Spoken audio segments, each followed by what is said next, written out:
must say one thing before moving forward about the previous panel.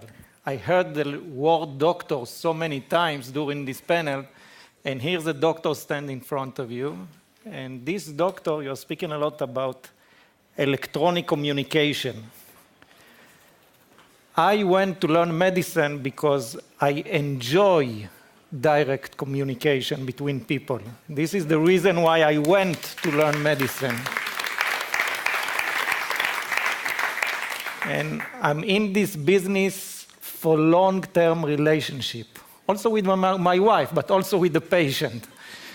And I don't know what to tell you, if it will happen, if it's good or if it's bad, but there are some things that you can learn only by sitting in the same room with the patient, getting into, not into his blood test, getting into his mind and understanding what he wants to reach, where he wants to go. And this topic that we are dealing with, and we have started a research program something like 5 years ago, we named it reverse aging. This is the first time that I'm using this name because usually we refer to one specific title or one specific disease. But this is the program, this is the reverse aging. And when we are speaking about reverse aging, we need to understand what we are doing. We have aging. It's happened to all of us. And there is, by the way, a huge question that we will not get into it. The question is getting older is a disease? I'm just dropping you that question and you will have to think about it. There is anti-aging when we want to stop it, and when there is a reverse aging. And when we are speaking about reverse aging, we are not aiming to immortality. That's not where we are. What we want is we want a good quality of life. What we want is that we want that when we are going down, and we all going down, we want to go down with our heads up. That's the way I want to go to. And this is our mission. When we speak about anti-aging, you know that everybody tells us what we need to eat, we need to do sports, we need to be relaxed, we need love, we need all the good stuff, maybe we need also some chemistry. But when we are speaking about reverse aging, it means that we need to do regeneration. It's not that we are stopping the normal progress. We need to translate it. We need to do something else. We need to go back. And backwards means regeneration. And how do we do regeneration? And this is a question we ask ourselves. And in order to answer this question, we went to see what we have in nature that is capable of doing regeneration. And there are some plants that do it perfectly, and there are some animals that also do it perfectly. There is the salamander. I don't know if you remember it. It was mentioned before in the lecture on the stem cell, and the stem cells lecture was excellent. You can see that if we cut the leg or the hand, it generates a new thing. So if you want to reach that, you need to stepwise it. You need smaller targets in order to reach the big target. And if we want to do regeneration, what we will need a trigger, because otherwise there will not be a need to do something that demand energy. Of course, we will need the omnipotent stem cells, which is the stem cells we spoke about. We will need energy, because any process needs energy, and we will need a supporting environment. All of us, if we don't have a supporting environment, we are all going down. Let's start with the trigger. You can see that if you can take a plant and you can change the location of the light, you will see that the plant will go into the light direction. We also have direction in our body, or the animal's body. We can measure it by electric measurement. What we need, it was well spoken, it's the omnipotent stem cell. This is the salamander. What the salamander is doing before generating a new hand or a new leg, there is something like this. We call it blastoma. And in the blastoma, we have a lot of energy, a lot of oxygen that is going inside, and we have a lot of omnipotent stem cells that can differentiate into the different things that we needed. That's what we want to do. So how do we do it in humans? We spoke about the stem cells. We spoke about the ability to take stem cells from our body, replicate it in the lab, and then inject it. But we have to think more. We have to think ahead. And the question is, can we stimulate our body to generate and mobilize stem cell? Is it possible to stimulate the person, not to take it into the lab? If we can do that, it will be excellent. And we can do that. One of the ways to do that is by taking a patient and giving him a step function of oxygen, meaning increasing the blood oxygenation from 100, where we are now, to something like 2,000, 1,500, and then taking it down. This step function will cause an increase in the mobilization of the stem cells. And what you see over here, this is a group of patients that are going into the chamber. You can see before and after they are going into the first session. You can see the increase in the stem cells in the blood. Look what happened after 10 sessions and after 20 sessions. It's a huge amount. It's like an embryo from the amount of stem cells that are going in the bloodstream. And it's staying there. And it's a dose effect. If we are increasing the amount of oxygen, we will get more stem cells. Of course, there will be a certain point when we will reach toxicity, and we don't want to be there. And it's not only in humans, it's also in horses. Why you see so much work in horses? Because you have the horses that are racing. Some of these horses are more important than human beings. They worth more, okay? Because they are good racers. The environment. The environment is of significant importance. Think of this embryo. Take him out, and nothing will happen. And also during our development process, take the child and put him in an unsupported environment. What you will get? So the environment is very, very important. And if you want to do something, we want to start with the hard thing, the hardest thing to do. And the hardest thing to do is the brain. And if we want to generate brain tissue, we have to understand the environment. So let's get some fact on the brain. The brain is up here. It's 2% of our body weight. But it uses 15% of the cardiac output. It takes 20% of the overall oxygen consumption. It takes 25 to 30% of the overall glucose consumption, which is unbelievable. It means that if you want to do diet, all you have to do is think a little bit more. Okay, that's the best way to do diet. It's more than running, more than everything. Okay? Another important fact. It doesn't mean that you don't have to do exercise. You should think during doing exercise, which is even better. Another important fact, at each time point, the brain up here, we have millions of neurons. But at each time point, only 5 to 10% of the neurons are active.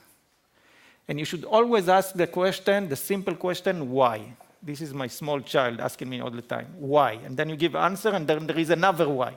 And it never stops. Okay?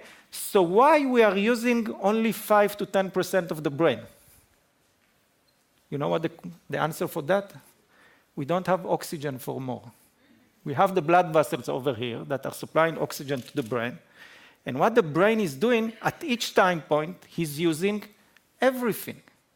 It means that if I'm moving now the hand, there will be a blood flow to the location of the brain where the hand is moving. If I'm using the leg, it will go to the leg. If I'm speaking on the cellular phone, I will miss the tone. Why I will miss the tone? Because the blood flow is going to the location where the cellular phone is active. If I'm going out of the car and I have some children in the car and I'm speaking on the cellular phone, I will forget the child in the car. In Israel, it's catastrophe because it's very hot. And every year we are losing children that are being forgotten in the car. By the way, it's only males. The woman never forget, the mother never forget the child in the car because this is in the stem cells, okay? Not like us. If we are speaking on the cellular, we are forgetting the kids, we are forgetting everything. So this is the reason. It means that if we have injury in the brain, just by living, we are consuming all the oxygen, all the energy. So there is nothing left to the injured tissue for the regeneration of the tissue. Is that clear? Things are simple. Let's see. Everything we know today about treatment in neurology came from this article, which was not long ago, 1977. It's a long time if you are speaking about what you are dealing over here, but in medicine, it's not so far ago. And what this researcher found, they took patients after stroke, and they have demonstrated that after stroke, there are several degrees of brain injury. The most severe is necrosis. And in necrosis, you don't have anything. But surrounding the necrotic tissue, there is a tissue that have enough energy to stay alive, to keep the membrane potential, but doesn't have the energy for the full activity. To make it simple to you, it's like sleep of the computer. It's like sleeping, okay? Got enough energy to stay alarm, but not more than that. And this is where we are aiming today. This is the tissue we want to activate. Today we can see it. We can see the tissue with a brain imaging. We can see the activity, and we can see the dormant tissue that can persist for years after the acute injury. What's unique to this tissue is that the energy in this tissue, it's anaerobic. This tissue don't have oxygen. That's why it doesn't have the energy needed. So can we change the environment of the brain? Yes, we can. Yes, we can. We can do it. We spoke about the hyperbaric chamber. What we are doing in order to increase the amount of oxygen, oxygen is a gas. It means that the molecules are moving in the space. So what we need to condense more molecules per square. And if we are condensing more molecules per square, it means that they will hit the side more. And you can measure that as pressure. But not the pressure is important. The pressure means that there are more molecules of gas currently inside. That's what it means. Okay? By increasing that, we can increase the amount of blood, of oxygen we have in the blood. You can see on the right side, that's what happened in the hyperbaric environment. And this oxygen, we are increasing the oxygen. We have enough for our maintenance, but also for the regeneration. Does it work? It works. Otherwise, I wouldn't be here, yes? But to demonstrate to you that it works, when we want to measure something in the brain, we need the permission to attack the patient, meaning to get transducer inside the brain. And in order to do that, we are taking the most severe patient. We're taking the patient with the severe traumatic brain injury, okay, where we have the license to attack them directly. And we are measuring the oxygen in the brain. And what you see over here, this patient, I don't have how to let you see it, but this patient with severe are going into the chamber, and we can see the increase of oxygen in their brain, and it persists for 5 hours, 6 hours, 8 hours after they are going down. And once we are increasing the oxygen in the brain, we see that the metabolism of the brain is going up immediately. It's like, if to compare it to something from our area in Israel, you know, it's like you're walking in the desert and you cannot walk anymore. You don't have enough water, and then you get dizzy. Then you get water, and you can start running. That's what happened over here. Once you are giving the oxygen, every bit is being running faster. If we will see different researchers focusing on the hyperbaric effect of the brain, you will see that many things are happening. Some groups are focusing on the brain barrier, some focusing on a specific neurons. But what's happened over here is this. We are bringing the energy that is needed for the rehabilitation, for regeneration of the tissue. The body can do amazing things. All we have to do is let him do it. We have to change the environment so he will be able to do it. Look at this. You're closing the eyes. If it was MRI, nobody would have closed their eyes. What you see on the right side, it's somebody that have non-healing ulcer in the leg. And by looking at it, we can say that the toe is completely lost because we have necrosis. But the other tissue, if we will bring more oxygen, will be healed. What you see on the left side is the brain. But you see it in a non-sterile way. You are looking directly on the tissue. And then you can see that it's the same ulcer. But this ulcer, it's in the brain. We are not used to looking directly at him. We cannot smell it, okay? We cannot feel it, because we see it sterilely, electronically by the computer. But this is what it is. And same thing will happen over here. If we will bring more oxygen and stem cell, it will regenerate. I will give you an example. I will not let you see too much statistic. The best is with example. What you see over here, this is the method that's been developed in order to see the metabolism in the brain. On the left side, this is a scale with the lower part represent necrosis. So this is the SPECT scan of a 62-year-old woman who had stroke, who cannot move her right side of the body. She has paralysis in the right side. In the big circle up there, you can see before treatment and after treatment. The green area is the metabolic dysfunction area. So she cannot move the hand, and then after the treatment, the hand is moving, and we can see the activity regenerate in the brain tissue. She couldn't speak. This is the blue circle. She had complete aphasia. She cannot speak at all. And after the treatment, you can see that she's not only speaking, she also sings, okay? And this is the area responsible for her speaking capability. Now, this, like, for me, it's unbelievable. It's a science fiction, because I was told in medical school that this thing cannot happen. But look, it happened, okay? Another example, no, it's not for me, it's for him. We are only doing small things. We are only giving the opportunity, and things happen, okay? This is another example. What you see in the blue, it's a necrotic area. Now, the necrotic area doesn't change. It stays the same. What is changing is the surrounding. Why is so important? Because you can sit in front of the patient, not by electronically. You sit in front of the patient. It happens. It still happens. I still do it, okay? You sit in front of the patient, and you can tell him, I don't think that your hand will move, but there is a good chance that your cognitive function will improve. And then this patient can say, okay, if my hand is not moving, then I don't want the treatment. And there are other people. I must tell you a story. There is a rabbi, very famous rabbi in Israel, that had a stroke. You know, rabbi, it's a big personality in Israel. So after he had a stroke, and we had this result of the study, one of his students came to me. It's not one. It's a group of his students came to my center and told me, dear Dr. Efrati, you don't know what happened. We need you to come with us. I said, okay, why do you want me to come with you? He said, there is a very important issue that you need to see. I said, okay, what's the issue?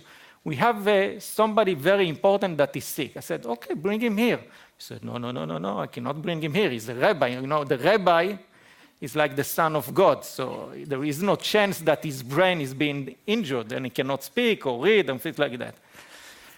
At the end, they brought him to me, and after the treatment, at the beginning, he couldn't read a word, which is frustrating for him, completely frustrating to him. At the end of the treatment, he wrote a book. I'm not saying his name because he's very famous. He wrote a book, and from time to time, we are sitting together at the evening, and the talk with him are excellent. He's unbelievable smart. It's amazing. And we are sitting together, and one of the time we were sitting together and we were discussing philosophy. I told him, listen, you always speak about your cognitive function, but look, you are walking again. And he told me, this is not important. You have to think about it. And there are some people that are saying, if my hand will not move, then I don't want to get the treatment. And they are completely fucked. We have done another study, this time focusing on memory function, and we can see that it's also been improving, and we were able to map, since we have patients now that have abnormality, and then they get normal, and we see the brain imaging, we can compare it and then map the location of the brain that are responsible for different activities.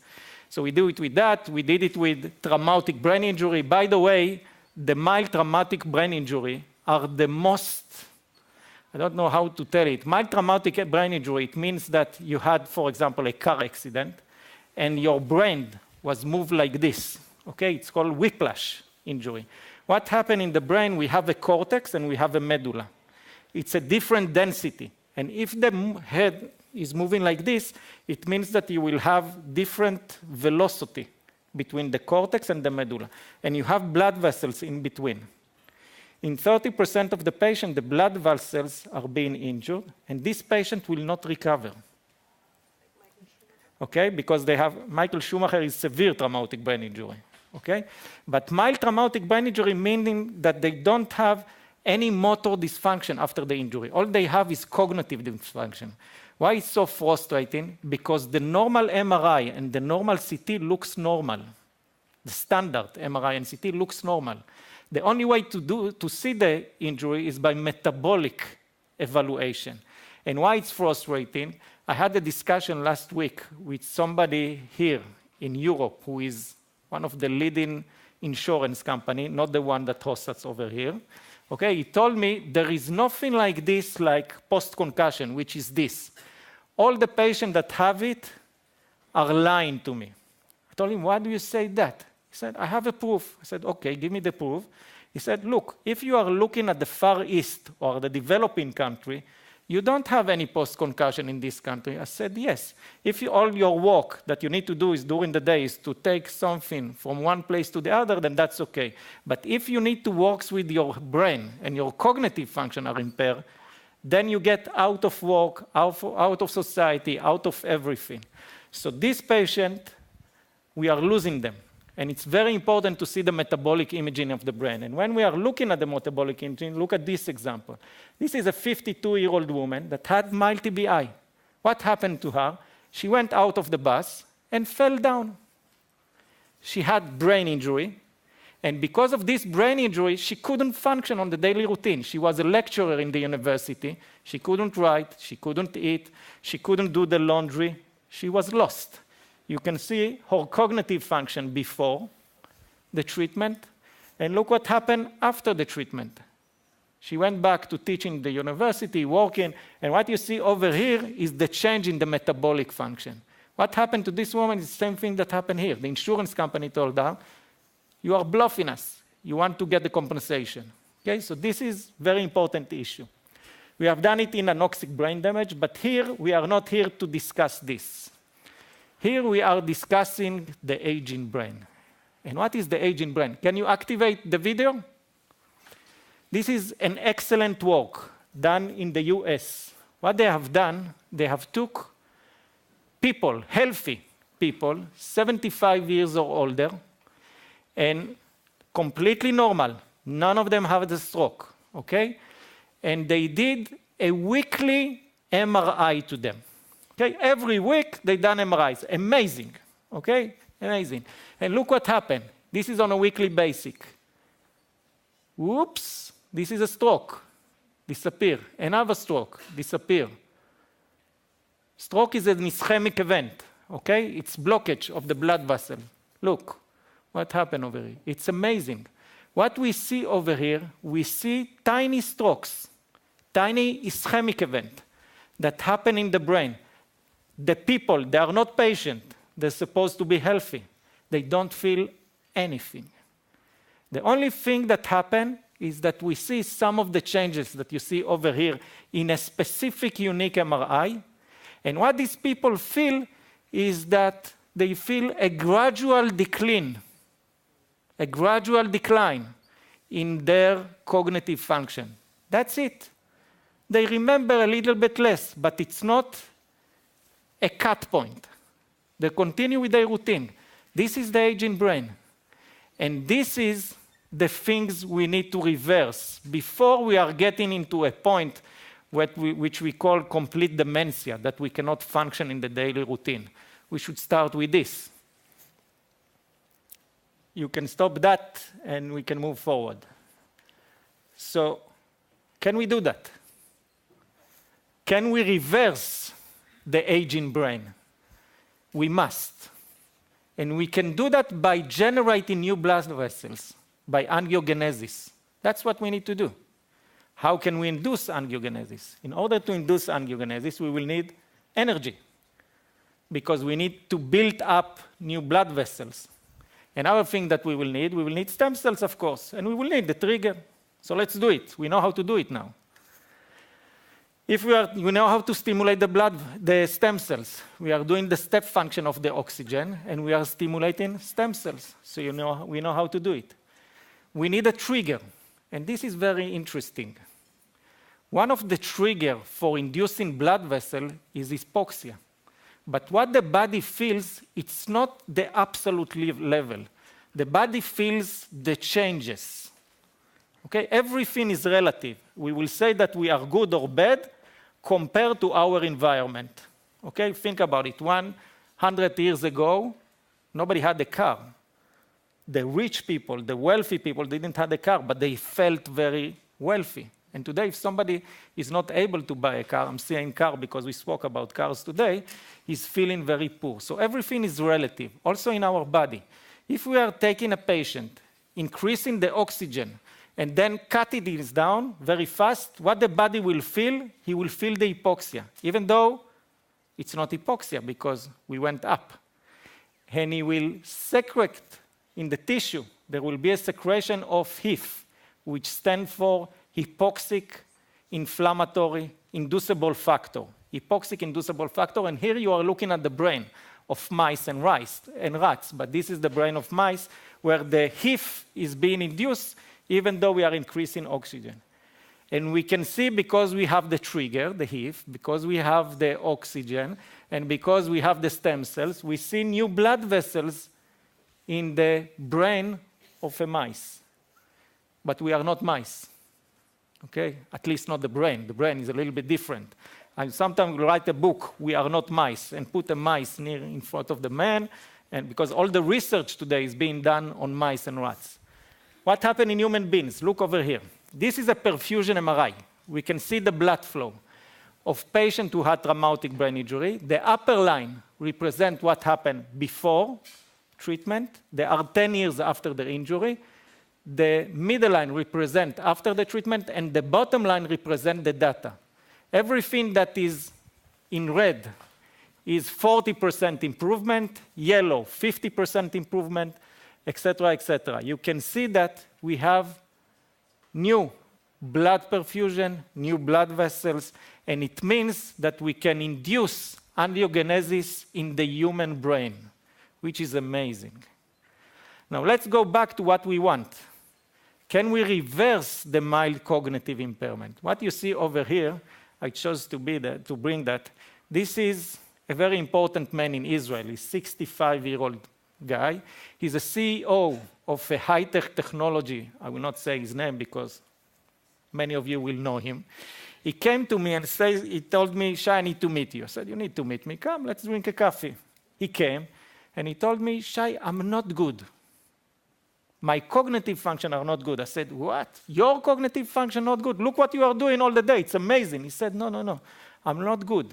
I used to remember 24 numbers sequentially, no matter what you tell me. Now I remember only 10. I told him, I don't remember even 5. So you remember 10, then it's great. He said, no. For me, it is a decrease.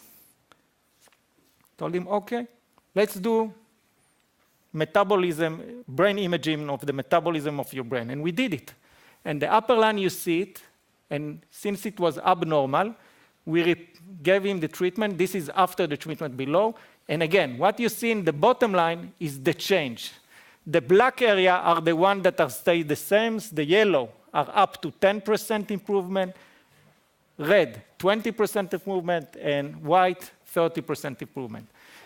In addition to what you see over here, he repeats to remember, he gained his memory back, and now he's remembering again 24 numbers in a sequence, which is amazing.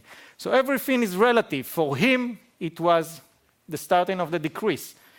And what will happen now, every time he will go down from 24 to 20, he will come and get a booster to gain back to 24. So we think that this is the real brain.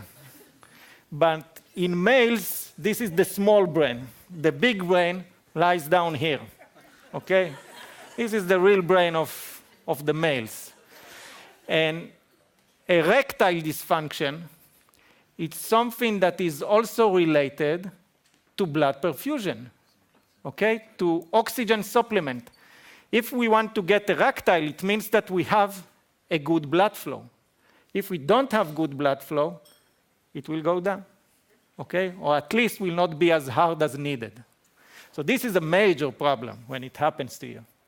And what you see over here, it's the same thing, okay? What you see over here on the left side, you can see the penis with the blood flow before treatment of somebody that has erectile dysfunction, meaning his erectile was not hard enough. This is before treatment, after treatment, and down here you can see the delta. And you can see the new blood vessels that were generated in the real brain of the human being. Okay? This is a new brain, and now he has a good erection. And this is another cut you can see, that once the angiogenesis was generated, there is erection. And everybody is happy. And this is more important to many of the men than remembering 24 numbers. Okay? So, we can do reverse aging. We cannot stop our timeout when it comes. We cannot stop the clock. It will happen. But what we need to do is to go up like here, like we are standing now. When it happened, it happened. Until it happened, we want to function well. We have demonstrated the brain. We have demonstrated the sexual function that we can reverse. And the next steps will be that we are working on now is the bones, heart, kidneys, and skin. If we spoke about the skin, for females, we are doing a research about the skin. What happened with the skin, it's amazing. It's the first time that happened to me in life. When I get back of the office, when I get the permission from the Helsinki committee to start the study, I went up and told my secretary that I have the Helsinki approval to starting the study. What happened? I was the most wanted man in Israel. 5 minutes afterwards. And 2 days afterwards, my mother called me, Shai, what's going on? I heard that there is amazing thing going at your work. Finally, something good is coming out of you and you don't tell me. So this is the skin in the human being, in the female. So for the male, it's probably the erectile dysfunction, and the skin is for the female. So these are the things that we are working now, and we hope to succeed.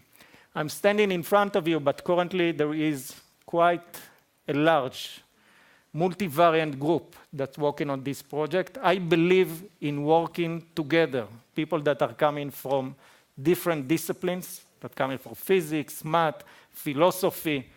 The physicians in this group are the less smarter one. We only look that way, but we are not. So this is the group that is working, and we hope to bring you good news. Thank you very much.